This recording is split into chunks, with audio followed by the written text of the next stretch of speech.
Magnate yells at Waitress. She says a lone sentence that entirely halts the entire packed eatery. The quiet that fell on the Sapphire Swan, one of the town's most posh diners, was deafening. Waiters stopped mid-step, guests dropped their silverware, and the pianist quit playing mid-note. All eyes turned to the rear stall where a crisply dressed tycoon glared at the trembling Waitress. His loud voice cut through the air, demanding perfection, belittling her job and seething with anger. No one there dared to step in until the Waitress looked him dead right in the eyes. A single statement slipped from her lips. Words so shocking, so jarring that they seemed to pause time. In that specific moment, the life of Sarah would totally and completely change. Sarah Bennett was never the type to seek out fights. She was 29, juggling 2 jobs, a stack of college debt bills, and a spirited 7-year-old girl named Lily, who constantly begged for ballet lessons. Yet this was life in the metropolis. When Sarah was given a part-time role at the Sapphire Swan, a Michelin-ranked spot situated in the heart of the city, she jumped at the chance. The tips alone could keep her secure in a city where money flowed in waves, but seldom stayed with the working staff. Hidden on the top floor of a stylish historic building, the Sapphire Swan was known for its French-Asian fusion food and a stiff style code that refused even the slightest lack of manners. The team wore crisp, monochrome suits featuring stitched collars, and every employee was drilled to a perfect standard. Head chef André had previously worked under a famous pro in France, and rumors said that icons such as Beyoncé and even Jeff Bezos had stopped by for private meals. The strain that came with such guests was huge. Still, Sarah thought the job was worth the hassle. The pay was great, the bonuses potentially life-changing, and the place fancy. As a solo mom with firm grit, she braced herself for the test. Every afternoon, Sarah came 2 hours prior to her shift to help prep carefully aligning silverware, buffing champagne glasses until they shined like diamonds under the lamps, and studying every part of that night's menu. She knew that if the head of kitchen was in a sour mood, the crew had to stay steps ahead of all orders. If the wine pro had a particular pick, they needed to be ready to describe it flawlessly. Every part mattered. How one walked, how one held a plate, how one spoke to diners. She felt tired, yet oddly happy at the end of each evening. Something about giving a perfect experience fueled her. She likened it to a ballet show. Each step and sign plotted, each mode of address practiced, each smile true but carefully planned. In a month, Sarah hit her stride. She pleased couples, marking anniversaries, business groups, celebrating deals, and wealthy tourists wanting a taste of luxury. She was thrilled when her first giant tip came, a crisp $200 from an investment broker who liked her knowledge of vintage reds. That money went straight into Lily's Ballet Dreams coin jar. Away from the fancy diner, Sarah's reality was surely more modest. Her tiny Queen's apartment was a cozy single room where Lily slept in a corner divided by a purple curtain. The lounge acted as the dining space, and the kitchen was barely big enough to spin around inside. Still, they made the best of things, covering every inch with drawings of queens and pictures of far places they wished to see one day. Despite the hurdles, Sarah was determined to give her girl a life that reached past small wages and tight spaces. This new gig at the Sapphire Swan truly felt like a step on the right track. So when she clocked in that fateful Saturday night, she had no idea that her world was going to turn. It was a chaotic shift, tables fully booked with what the host called power players. This usually meant executives, top-tier attorneys, or maybe even a celebrity under a sports cap. The whole crew was on red alert as rumors were spreading that a famous tycoon might make an entrance. Chef André fretted in the rear, triple-checking raw goods flown in from around the globe. The sous chefs set plates with the precision that bordered on surgical. That was the night Richard Voss walked through the doors of the Sapphire Swan. Famous in the papers as a private investor who rarely gave quotes, Richard had made his fortune in tech, specifically complex prediction software that nations and banks wanted. He held the patents for a radical code used in anything from market sector analysis to face recognition.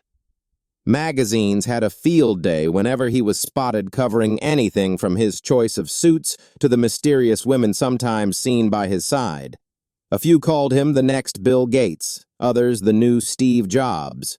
Most described him as brilliant but mean, a man who allegedly valued his agenda and gold over people's feelings.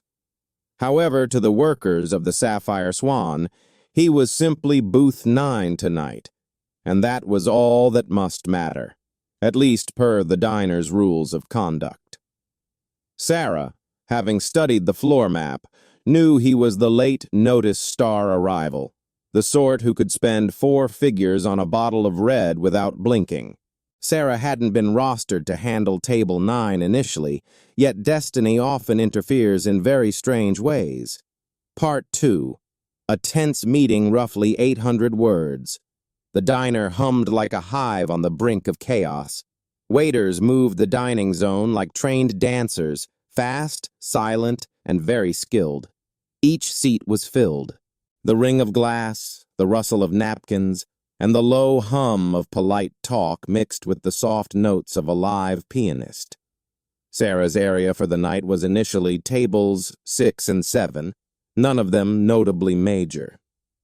Table 5 held a pair toasting their 20th wedding anniversary. Table 8 housed a single diner far more absorbed in reading a thick life story of Winston Churchill than in just mingling. Table 7 hosted a small group of art dealers civilly debating a future auction. Sarah had just managed to bring amuse-bouche, a trio of dainty canapés, to each spot without issue. All was going fine. Then came the shock. Jason, the server assigned for Table 9, slipped inside the kitchen. It happened so fast. He was carrying a tray of sparkling wines bound for the VIP zone when a stray sprig of parsley hit the floor, causing him to lose his own footing. Jason fell, glass and wine smashing in a dramatic, shining curve. He twisted his ankle badly. The maitre d' rushed over, anxious and pale, while Chef Andre released a loud sigh from beyond the pass. In that manic moment, the boss scanned the room for a suitable replacement. One waitress had just started her break. Another was buried with a party of 12 in the far corner. His eyes landed on Sarah. "Sarah," he said quickly, "you're up." She flinched, heart pounding. She was worried, but the Sapphire Swan's silent rule was firm. One never questions a directive, especially right in front of guests. She nodded briefly, found a free tray, and readied herself to serve Richard Voss, aloof tycoon, rumored to be as strict as he was powerful. Taking a deep breath, she walked to Table 9. Richard Voss looked no older than 45. Tall and broad-shouldered with sharply styled gray and black hair. He wore a custom dark jacket with a faint line that likely cost more than a year of Sarah's rent. His wrist showed a watch that gleamed with quiet wealth, something Swiss, no doubt. Beside him sat a business associate, smaller in build, just as sharply dressed, whose name Sarah would eventually learn was Peter Cole. Surrounding them were 2 guards, stationed at separate desks, trying to remain unseen yet failing badly, considering their matching dark clothes and earpieces. Sarah neared, posture erect, eyes calm. A slight smile traced on her lips. "Good evening," she said, voice steady. "Welcome to the Swan. My name is Sarah, and I will be looking after you tonight. May I start you with our house drinks now, or would you rather see the wine book?" Richard peeked at her, barely noting her presence. She could see the flash of annoyance in his steel-gray gaze, likely due to the small disruption with the champagne mess. Peter Cole gave a polite grin, yet Richard remained silent. "Wine list," he grumbled. "Make it quick, and if you hold a good year of Riesling, bring that." He never looked up from his phone, fingers darting over the screen. Sarah bowed and ran to grab the drink binder, ignoring the knot growing in her stomach. She told herself that as a server, her job was to stay poised, skilled, and nice regardless of who filled the booth there. This was the silent code she and her peers obeyed every day. Stay unnoticed if needed, be useful if asked, and always keep grace. She made a mental note to check the cellar for the suggested Riesling that Chef Andre had praised highly. Maybe it would please him and lift his mood. Returning to table 9, she gently showed the binder. "We carry a superb Riesling from the Rhine Valley," she suggested in her most civil tone. "It is a 2001 vintage, scarce, with notes of pear, apricot, and a mineral finish. Head chef Andre talks fondly of it. I think it would pair beautifully with tonight's specials." Richard stopped, then tossed the drink menu aside as though it was a bother. He had not once made direct eye contact yet. "Fine, get it," he barked. "But let's not waste time on the cheap stuff.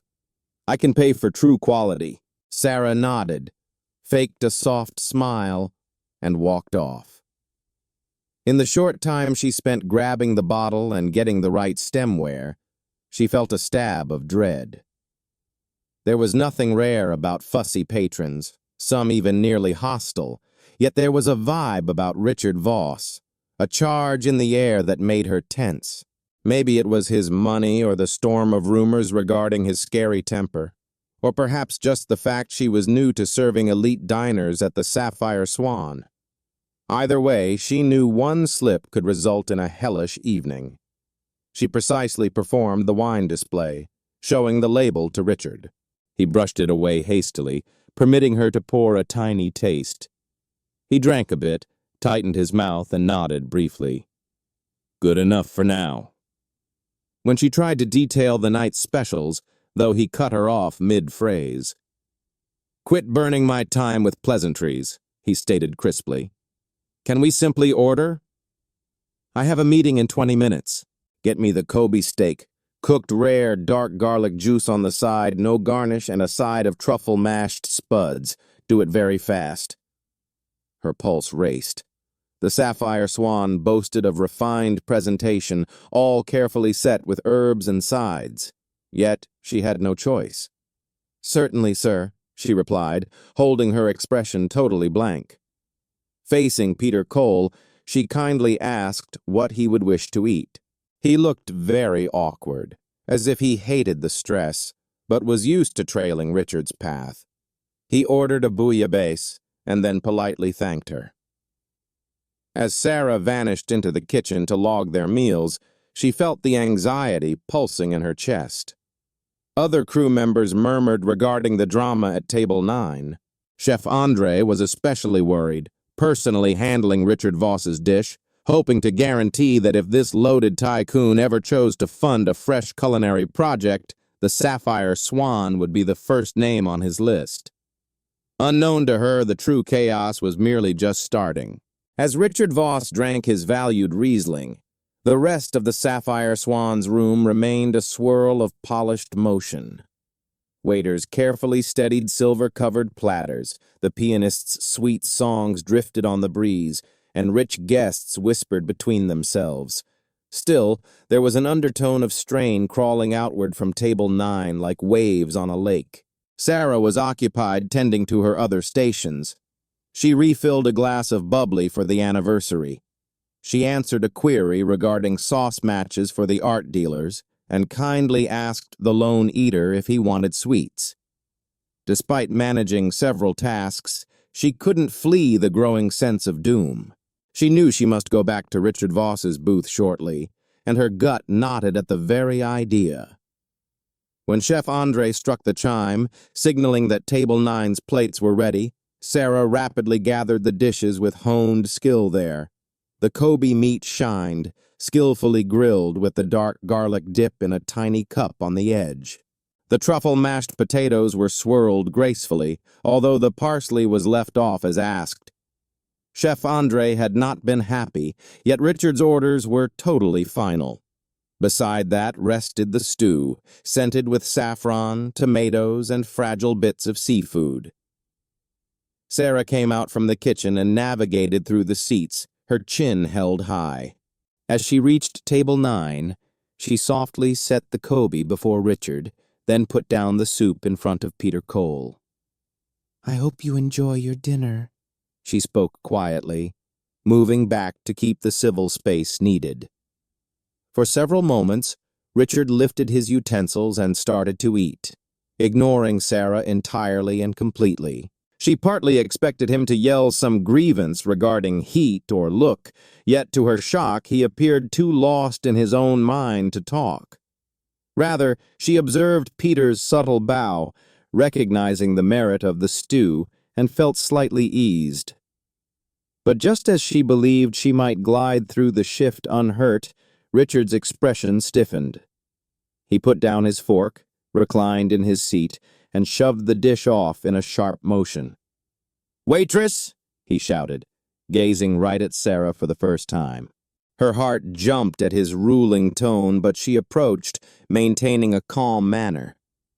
"Yes, sir," she replied, attempting not to let her fear appear. Richard pointed to the meat, his look thunderous. "This is bloody," he growled. "I requested rare, not totally uncooked. Are you attempting to give me stomach illness or what?" Sarah swallowed hard. She knew for a fact that Chef Andre's grilling was truly flawless.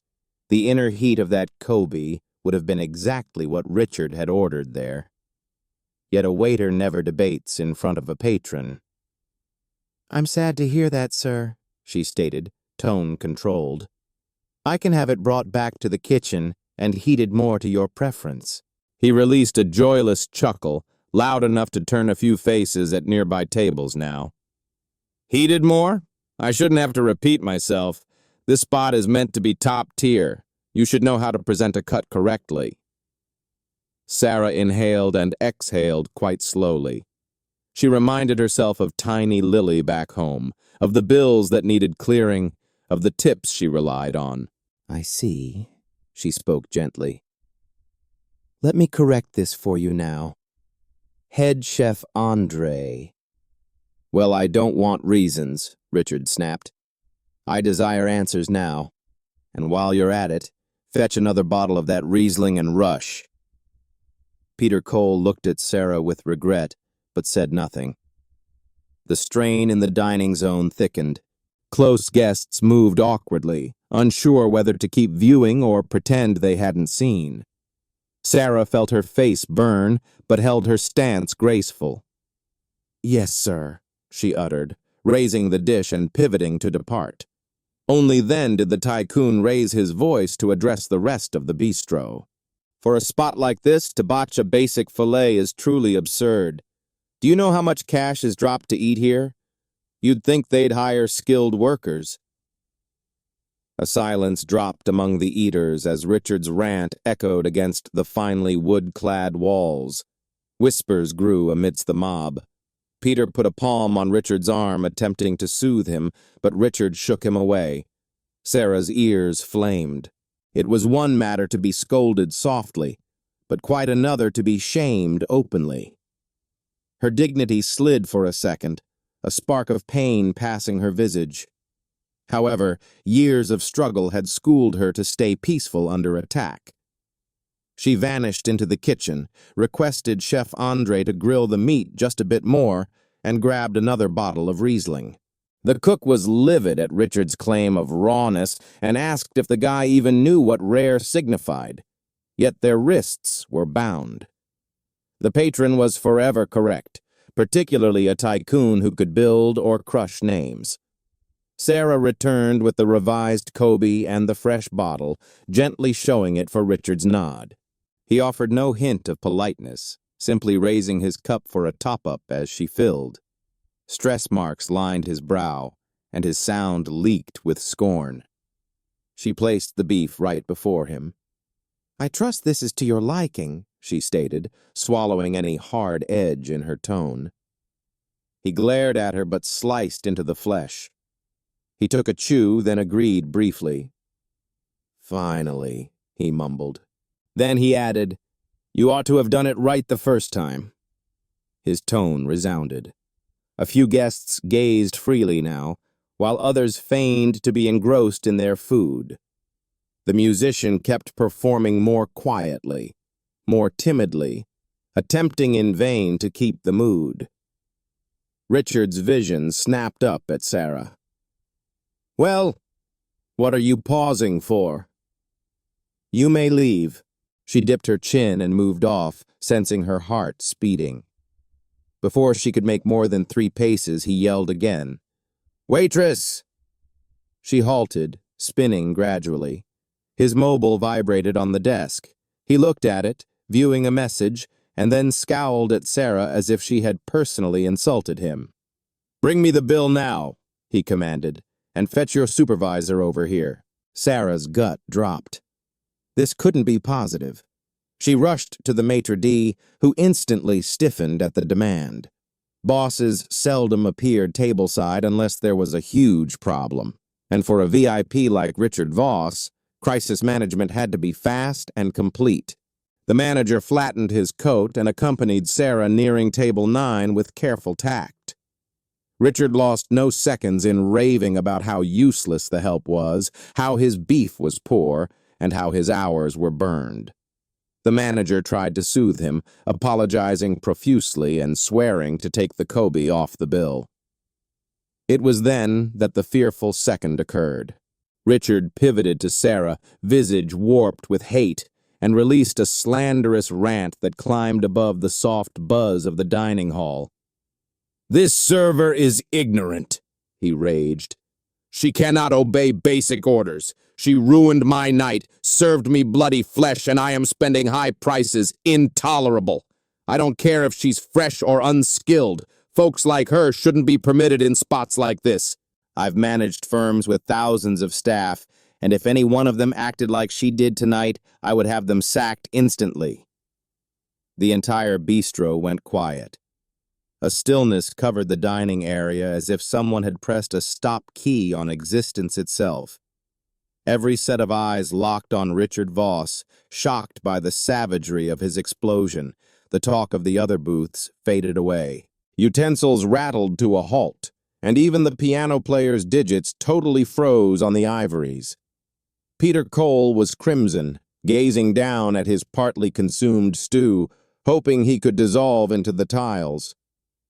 Sarah stood stiff, pulse thumping in her hearing. Her face flared with both shame and rage. She fought to stay in control. The whole crew looked on as this giant male vocally battered her, telling the globe she was useless, inept, a zero. Something inside Sarah snapped. She had passed years offering the other side, handling arrogant patrons who clicked their fingers at her, pupils in her other gig as a ballet teacher, griping about costs. Even the dad of her kid who disappeared without a track, leaving her solo to rear Lily. She had forever corked up her annoyances, ingesting every cruel term and slur, sure that quiet submission was the only method to endure. But in this instant, with the whole bistro staring at her shame, her spine finally aligned. She raised her jaw, viewed Richard Voss directly in the pupil for the initial time that eve, and uttered a single phrase that froze all of the metropolis in its path, or so it seemed. "You can pay for a steak, sir, but you cannot pay for class." Her tone was peaceful, yet the terms sliced through the atmosphere like a sharp blade. For a second, it appeared as if time itself had stopped. The terms hung, resounding in the quiet dining hall. Every individual within hearing sensed the blow of her declaration. A surge of surprise rolled through the mob. Even the maitre d' was shocked into brief stillness. Chef Andre, looking from the kitchen, felt her chest jump with honor and fear all at once. Richard Voss's look froze. His pupils expanded in fury and a blush crawled up his throat. No one talked to him like this, particularly not a server. After a shocked pulse, he started to stammer. "What did you just state?" Sarah's poise remained. Her stance was as vertical as a dart, her stare unblinking. "I said, you can buy a steak, but you cannot buy class." She restated her voice, mirroring the quiet will of someone who had finally taken plenty. She anticipated an instant blast from him, but rather the whole bistro appeared to hold its wind, watching for his response. Folks slowly came out from their shocked quiet. A few booths started applauding hesitantly at first. Then one or two braver tones joined in until a light cheer stretched across the area like a soft tide.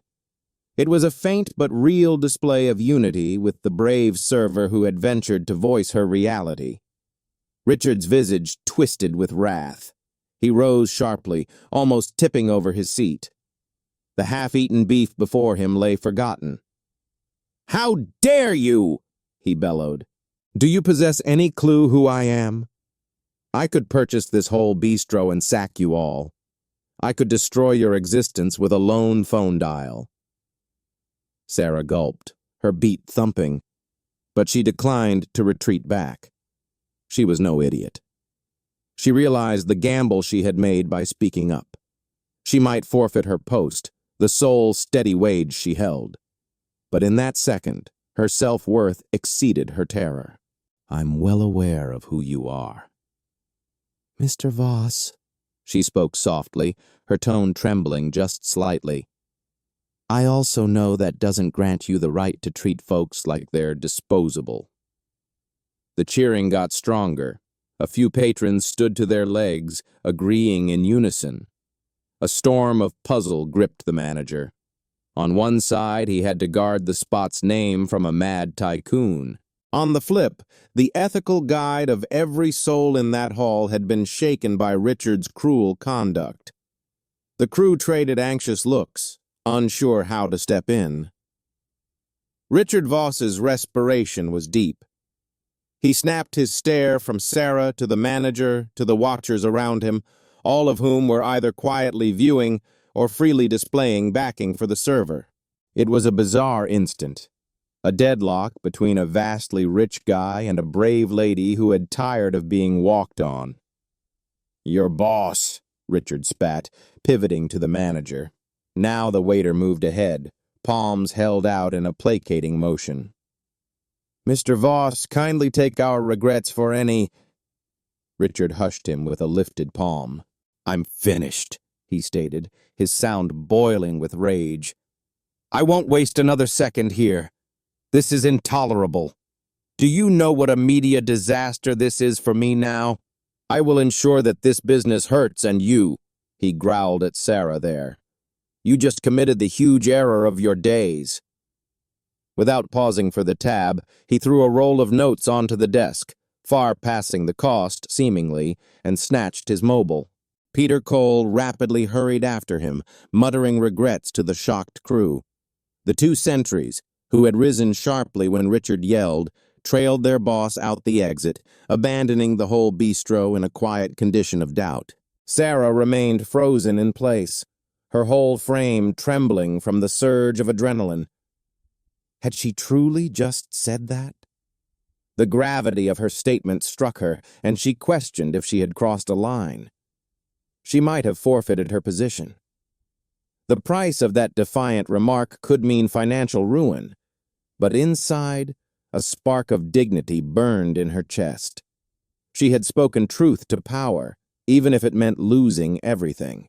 The resonance of Richard Voss's insults hung in the dining hall well after he had marched out. Patrons started to murmur among themselves, some shaking their heads in shock. Others cast covert looks at Sarah, who stayed near table 9, the currency strewn across the cloth like discarded confetti. It was only then that she noticed her eyes were filling with tears. The pressure, the anxiety, and the victory of that solitary instant overpowered her. Before she could dry her eyes, the floor manager, Michael, moved forward, trailed closely by Chef Andre, who had come out from the kitchen. Sarah, he said softly, placing a hand on her shoulder. Are you all right? She gulped and nodded, blinking back the moisture. I'm sorry, she whispered. I don't know what came over me. Chef Andre spoke up, his tone colored with both worry and respect. What came over you was the bravery to confront a tyrant. Sarah, I am proud of you for stating your truth, but we must be ready for the fallout. Sarah's heart dropped. I understand if you have to fire me, she mumbled. I spoke out of turn, I was unprofessional. Let's not make hasty choices, Michael interrupted. You did what you believed was right. If Mr. Voss acts on his threats, we will handle it then. But for now, take a moment to compose yourself. One of the bussers moved to clear the table, but Michael held up a hand. No, he said, looking at the pile of money Richard had thrown down. We will manage that carefully. The bill was never settled. This is complex. Sarah, too rattled to handle the financial logistics of the scenario, nodded. I'll step outside for a second. She walked to the rear exit, slipping into the alley where the restaurant managed its waste. Beneath the dim light of a lone street lamp, she leaned against the chilly brickwork and breathed in the cool night air. Her mind spun with countless queries. How would she cover her expenses if she lost this role? What about Lily's ballet classes? Had she just destroyed her future with one rash comment? Yet within the cyclone of dread, she felt a distinct relief. For once, she hadn't just swallowed her pride. She had stood up for herself, and by extension, for every server, cashier, receptionist, or clerk who had ever been belittled by someone using riches as a bludgeon. She was surprised by a soft voice. Turning, Sarah saw one of her colleagues, a fellow server named Rachel, standing in the doorway. Rachel, a gentle spirit in her early 40s, had been at the Sapphire Swan for years. She gave Sarah a reassuring grin. Some of the guests asked for you, Rachel said quietly. They wanted to thank you for what you did. Thank me? Sarah asked, baffled. But I likely just destroyed the restaurant's image and my own. Rachel shrugged. You said what everyone was thinking. The manner in which he treated you was terrible. He was acting like he owned the earth. Many of us have been there, dealing with demanding patrons. It is refreshing to see someone push back. Sarah sighed, trembling, but slightly comforted. She gave a brief nod. I'll be back in, but I need a minute. Can you tell Michael? Certainly, Rachel said with a bolstering smile. Then she slipped back inside, leaving Sarah to collect her thoughts in isolation. As she stood there in the cool breeze, she thought of Lily. Her daughter had always admired her, proud that her mom was a dancer and a diligent waitress.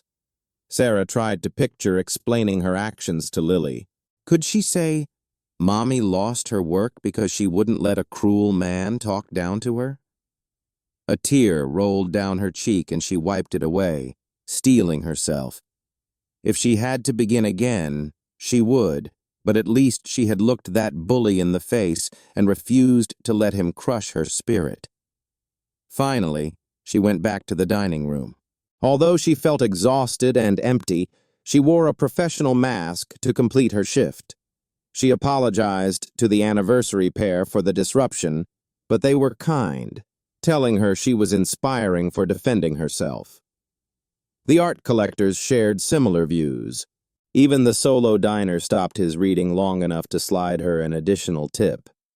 News had clearly circulated about what had transpired. I am proud of you, one elderly lady whispered, squeezing Sarah's hand as she departed. We need more women who speak their thoughts. Yet, for every encouraging motion, there was an undercurrent of strain among the crew. Everyone questioned how the proprietors would respond when they learned of the incident. Would they side with the young server who jeopardized the establishment's standing with a powerful tycoon? Or would they perform damage control at her expense? By the close of the night, as the final table was bussed and the doors were secured, Sarah felt emotionally depleted.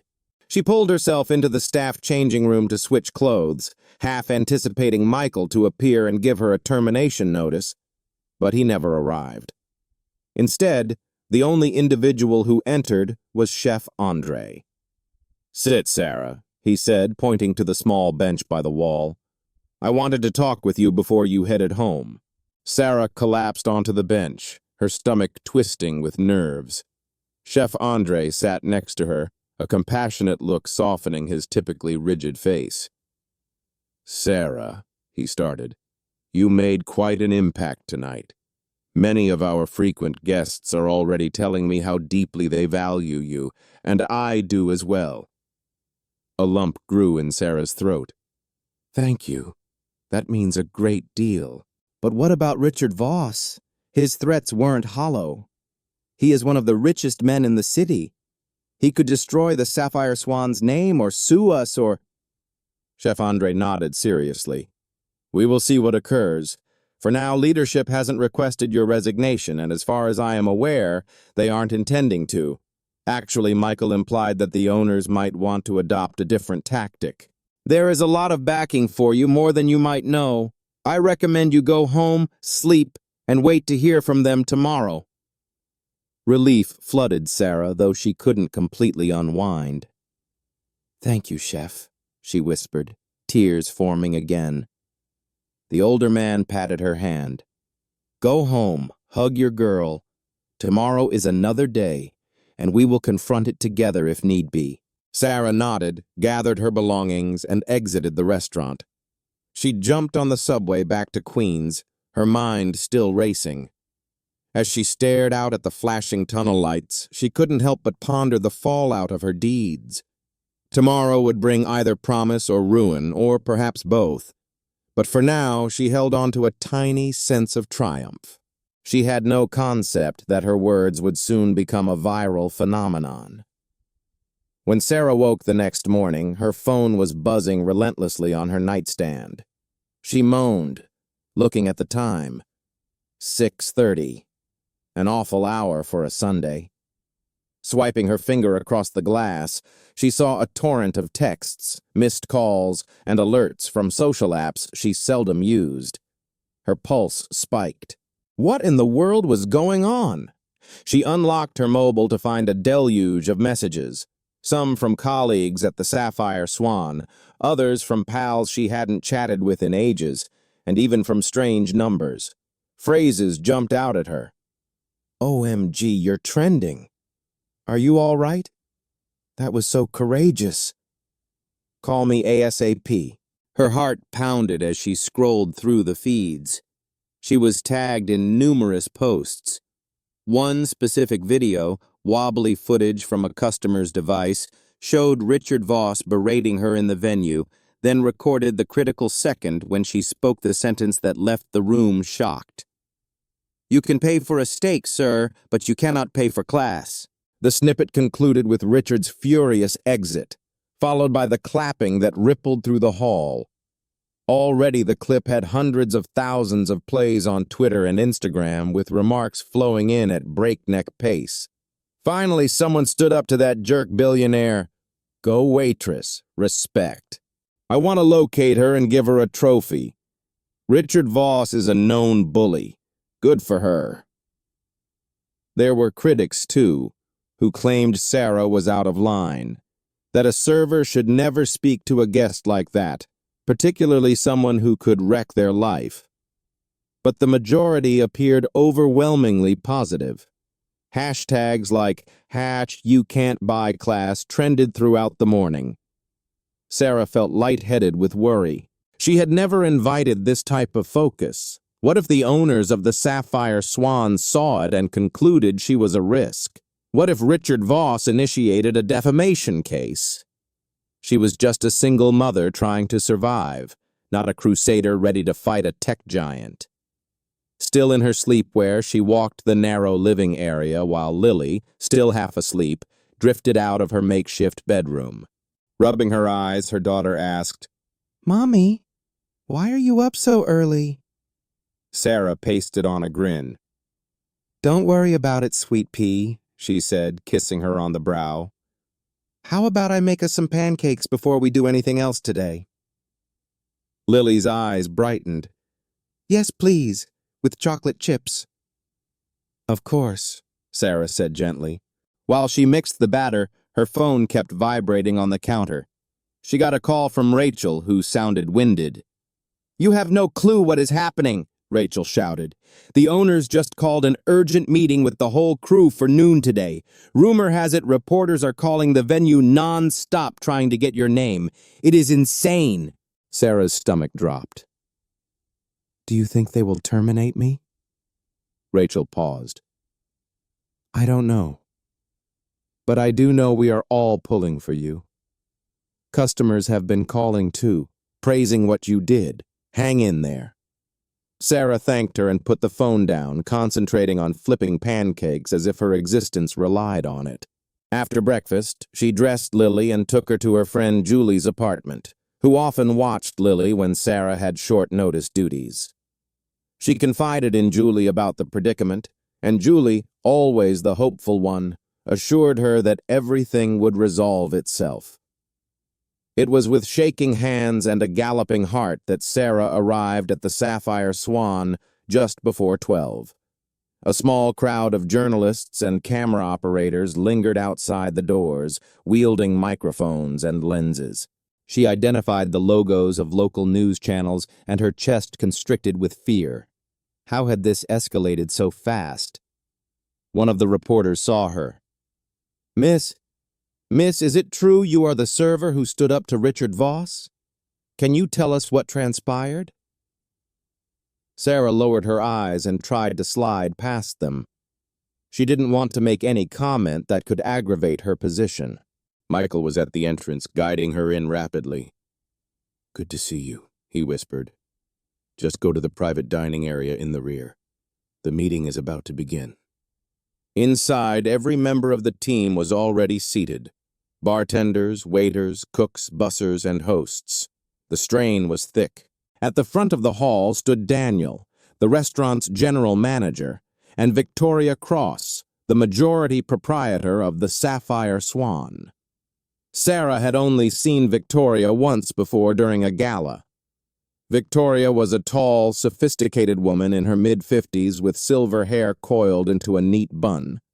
Her stance projected authority, and her cool blue eyes held the room's focus. When Sarah entered, heads swiveled, and she felt a blush rise up her neck. She quietly slid into a chair near the back. Daniel cleared his throat and started, Thank you all for coming in on brief notice.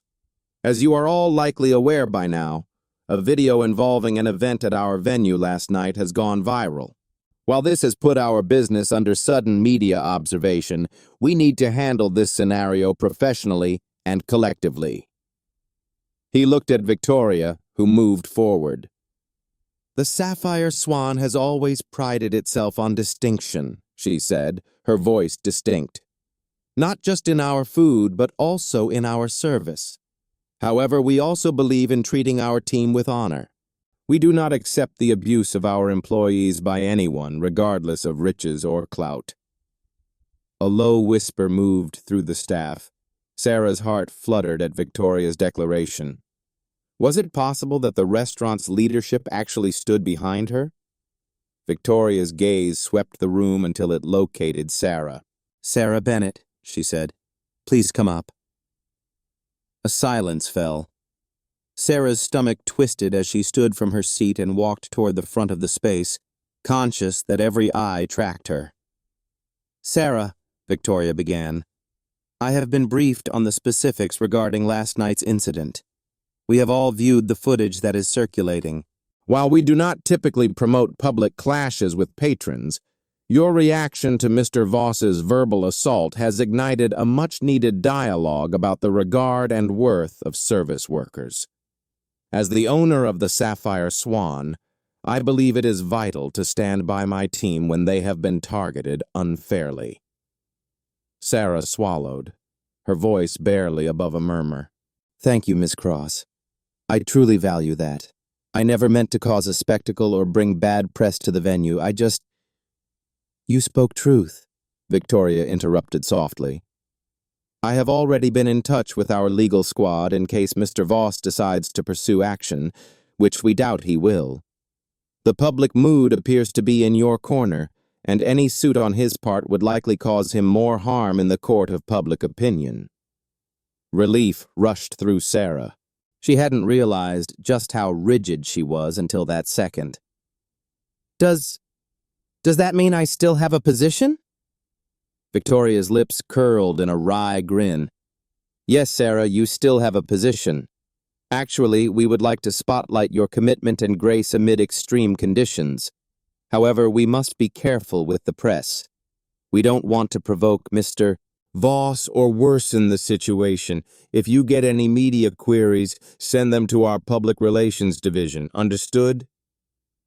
Sarah nodded, tears threatening to fall. Yes, thank you so much. I won't let you down. Victoria patted her hand, then spoke to the staff. For now, if any of you are stopped by reporters, please abstain from giving quotes. Direct them to PR. We will issue a formal release soon. Let's recall that we are a unit, and we will treat each other and our guests with the utmost regard.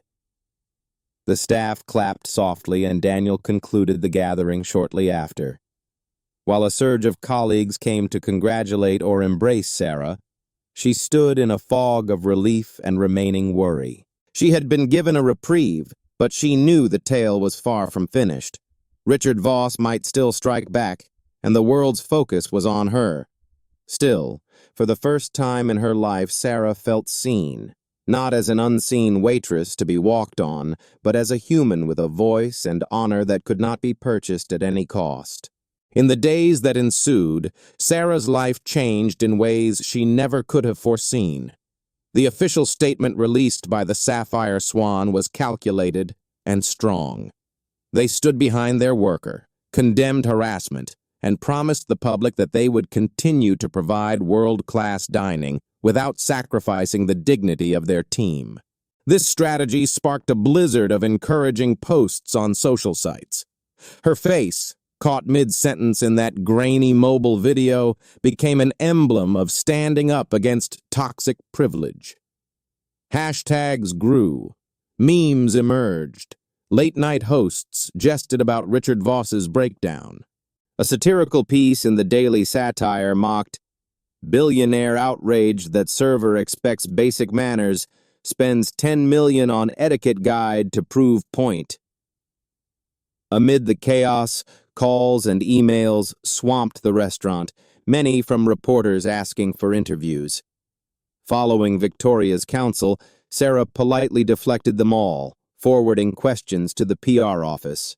She tried to keep her standard routine, taking Lily to school, working her shifts, dancing with the small group of pupils she taught on weekends, but it was bizarre to navigate the swirling media tempest while trying to appear calm for her daughter's benefit.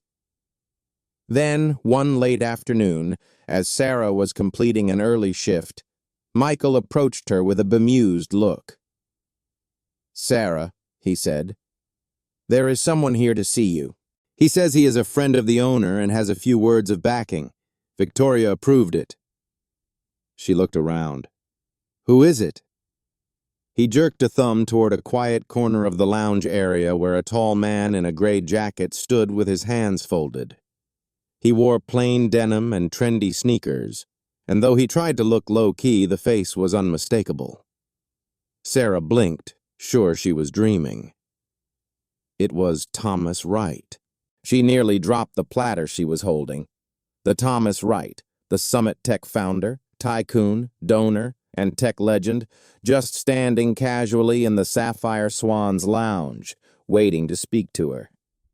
Are you serious?" she gasped. Michael nodded, eyes wide. "Yes. He said Victoria is an old contact of his, and he heard about what happened here." Her mind raced. Why would Thomas Wright want to speak to her? She was just a server. Gathering her nerve, she walked toward him. Up close, he looked shockingly humble, wearing a gentle grin behind simple spectacles. "Mr. Wright," she managed, her tone colored with awe.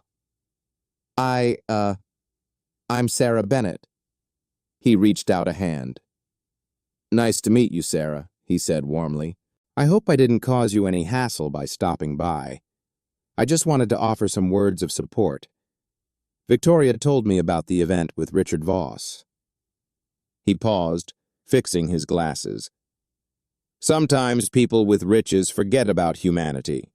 You, on the other hand, reminded the globe that integrity is priceless." Sarah's cheeks burned.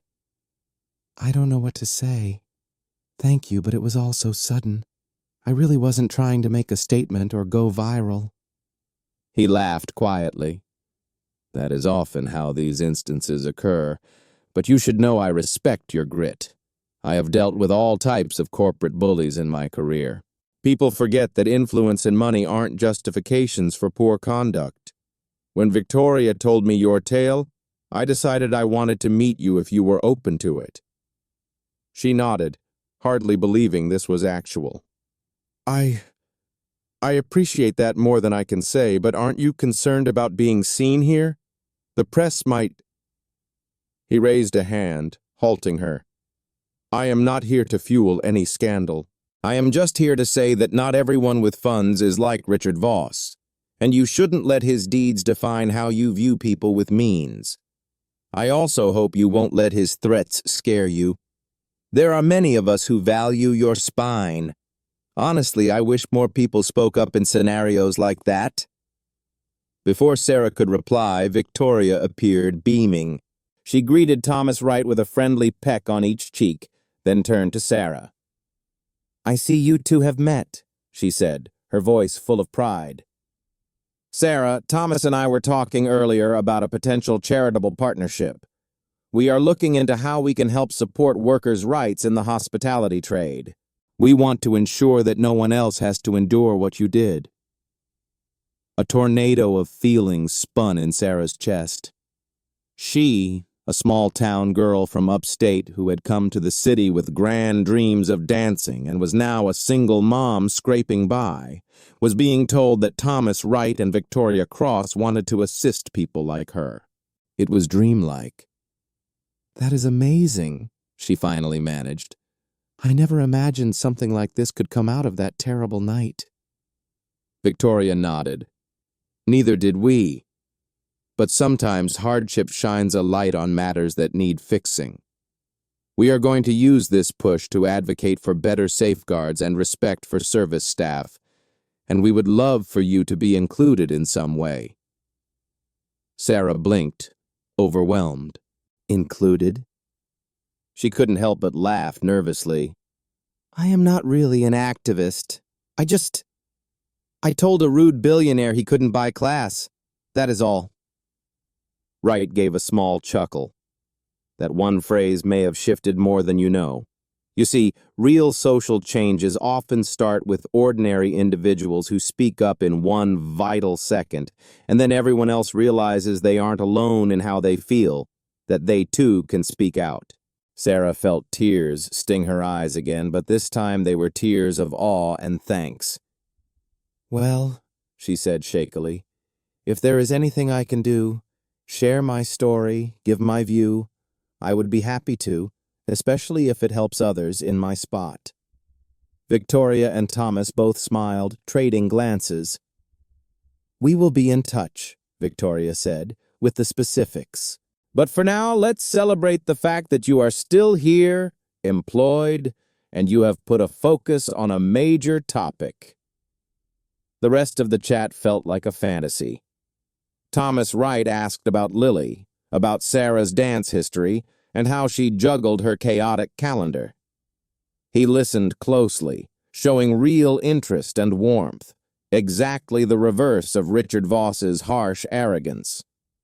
When he finally departed, the whole staff buzzed with thrill. Victoria made sure the meeting stayed private, letting Thomas slip out a side exit to dodge the press. Within an hour, Sarah was on her way home, her head reeling.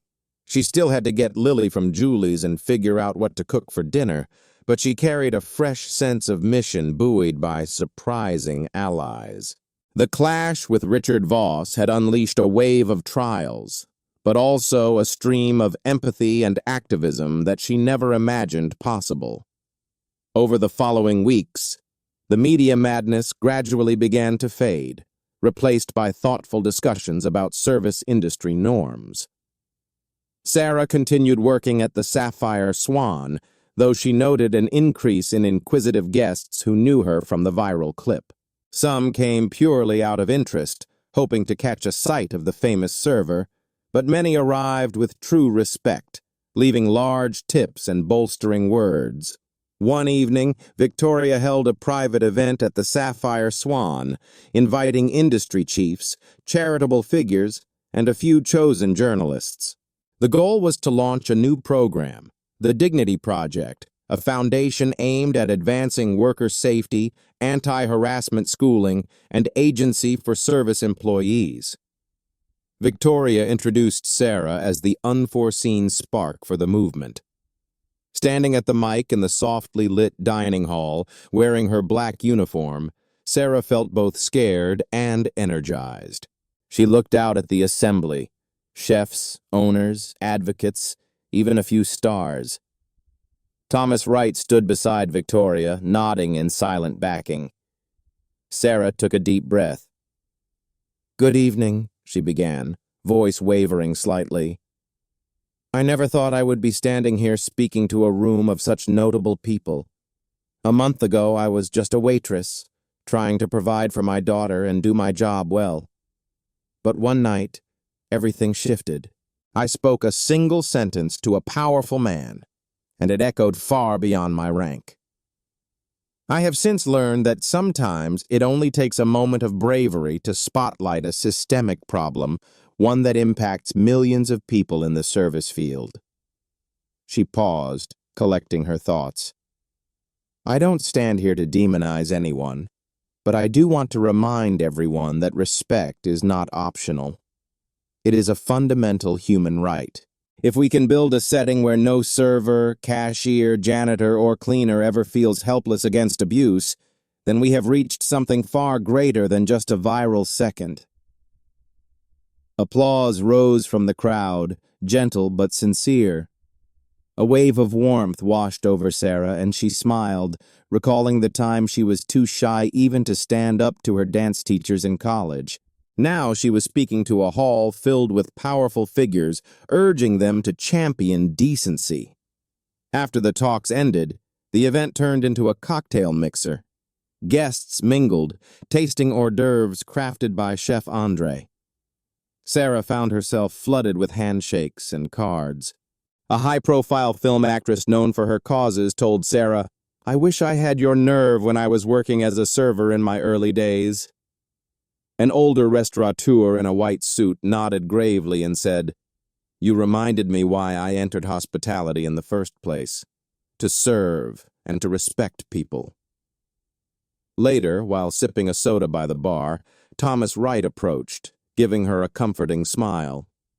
"Well done," he said. "You managed that speech like a veteran." She laughed self-consciously. "My legs were trembling the whole time. Public speaking isn't exactly my forte." He raised an eyebrow good-naturedly. "You seemed relaxed. Maybe you are a natural." He then glanced at Victoria, who was deep in lively chat with a group of reporters, and lowered his voice. "I wanted to let you know that we, Victoria and I, are considering you for a more official role in the Dignity Project. Obviously, this would be your decision entirely. We wouldn't want to pressure you, but we think your genuine voice is incredibly precious." Sarah's eyes widened. "A role? As in working for the trust?" He nodded. "Part-time or full-time, whatever you can handle. We know you have duties with your daughter, and we would never ask you to quit your job at the Sapphire Swan if you don't want to. But we would like you to be an envoy, a representative of sorts, traveling with us to speak about worker rights. We can provide pay, of course, and we can adjust the plan around your needs." Her mind spun. That sounds incredible, but also frightening. I have never done anything like that. He offered a kind grin. Think about it. Talk it over with your family. The offer remains whenever you are ready. With that, he gave her a friendly nod and slipped away.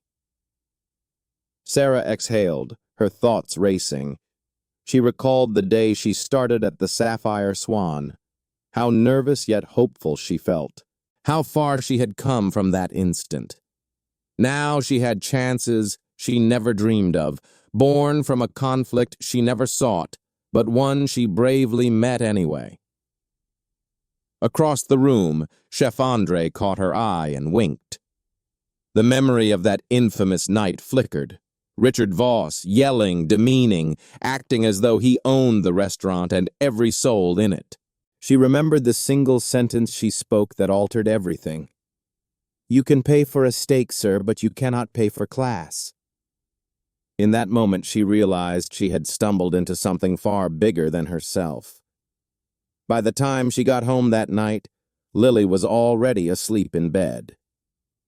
Sarah tiptoed in, gently kissed her daughter's brow, and headed to her cramped living area where she sank onto the sofa. She looked around at the cozy mess, dance shoes by the entry, Lily's markers strewn on a table, a basket of laundry waiting for her in the corner. It was a modest life, but it was hers. Her phone vibrated. She checked the screen to see an alert, an email from Victoria. Subject line, Dignity Project Follow-Up, heart hammering. She opened it. "Sarah, thank you for your wonderful speech tonight. Attached is more data about the formal role we would like to offer you. Please let me know your views. We believe you can make a real impact. Warm regards, Victoria Cross." A swirl of hope and fear surged through Sarah. She set the phone aside, knowing she needed time to ponder. Could she truly step into such a position, traveling and speaking openly? Was it smart to leave or cut her hours at the Sapphire Swan, an income she still badly relied on? Yet if this chance allowed her to better provide for Lily and help millions of other service workers, wasn't it worth weighing? She couldn't help but smile, remembering her own words. "You can pay for a steak, sir, but you cannot pay for class." That moment of unplanned courage had opened a door to a new vista. She didn't know exactly where the path led, but she felt a surge of assurance pulsing through her. Perhaps, just perhaps, she was finding a purpose she never imagined. Life, she realized, had a strange way of turning a single sentence into an entire crusade. So ends the story of how a solo mother struggling to survive found herself at the center of a culture-shifting event in one of the city's most elite restaurants. Sarah's bold stance against a powerful tycoon began as a surprise clash, but evolved into a rallying cry for respect and honor in the workplace. From viral social clips to chance meetings with philanthropists like Thomas Wright, her journey shows us that one voice, no matter how modest, can ignite real change. Will Sarah stay at the Sapphire Swan or join the Dignity Project full-time? That is a choice she is still balancing. But one thing is clear. She will never be the same shy waitress who took insults silently. Sometimes it takes just one sentence to reveal who you truly are and reshape the world around you. Thank you for watching. If you liked this story, please like, share, and subscribe to our channel for more dramatic, uplifting tales just like this one. Your backing helps us keep making content that inspires and entertains. Let us know in the comments what you would do if you were in Sarah's shoes. And remember, no matter how big or small you feel, your voice counts.